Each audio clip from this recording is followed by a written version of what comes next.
জুয়েল চেয়ারম্যানে রুবেলে উপস্থিত থাকিয়া চতুর্দিক থেকে অ্যাটাক করছে, 3 সাইড দিয়ে গুলি করছে, গ্যালাস গুলার সহ। পরে আমার ভাই যখন গুলি একটা খেলাইছে, এবার আমার মিলে ধরছে, গো ভাই আমি আপনি বাঁচেন, কি করতাম কি করতাম আমি, আমারে বাঁচাইছে আমার ভাই। এ ভাই আপনার কাছে একটা বিচার দেই, 15 বছর পরে আমার ভাইয়ের বড় বড় হইব, ছোট ভাইয়ের বড় বড় 24 তারিখে ডেলিভারি। আমি ওনে ফোন দিতাম, আমি কি কমো আপনারা কন আমার সাংবাদিক ভাইরা, এ বিচার আপনাদের মাধ্যমে হইব, নাহলে আমি করবো, আমি বাঁচতাম না।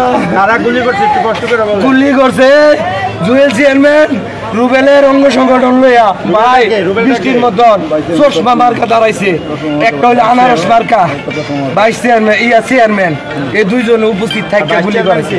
ভাইস চেয়ারম্যান রুবেল ইয়ার ভূত, এর নাম নাকি বরজুর ভূত, আবেদ হোসেন রুবেল হ্যাঁ গুলি করছে। জুয়েল মিয়া উপস্থিত ছিল, এটা সব মিজান চৌধুরী চক্রান্ত হয়েছে 100%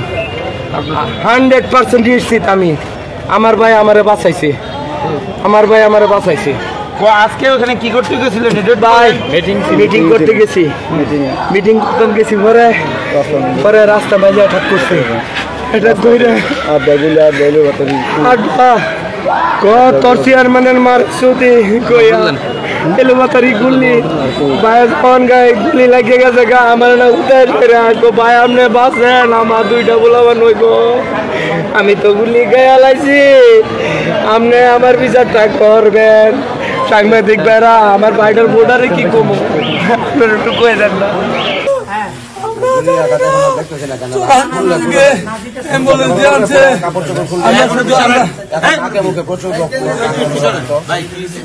আমরা আসলে যাওয়ার সময় দেখছি উনি চরাঞ্চলে বাস গাড়িতে লাকি ম্যাডামের সাথে একটা মিটিং ছিল, ওইখানে যোগ দেওয়ার জন্য গেছে।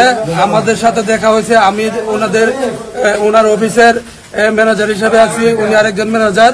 তো আমাদের অফিসিয়াল কাজকর্মগুলি করি, রাজনীতি করে ওনার সাথে আমরা রাজনীতির সাথে তৎপর আজকে আমাদের সাথে দেখা করে গেছে যে আমাদের একটা মিটিং আছে বাসগাড়িতে চরাঞ্চলে লাকি ম্যাডামের সাথে, ওইখানে আমরা যাবো চরে, ঠিক আছে, এই কথা বললা উনি গেছে আর কি।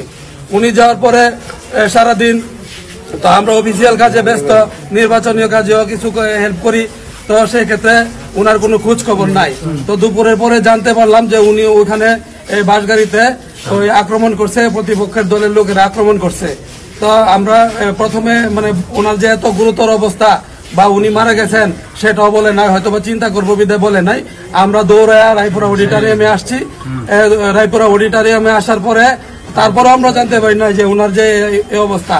তা আমরা ওনারা বলছে যে সুমন সাহেব সুস্থ আছে, সুমন সাহেবের কিচ্ছু হয় নাই, সুমন সাহেব সুস্থ আছে, নিরাপদ জায়গার মধ্যে আছে।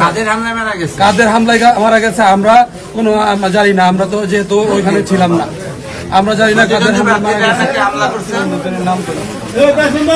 প্রতিদ্বন্দ্বী হামলা করছে কিনা, আমরা তো ওইখানে ছিলাম না।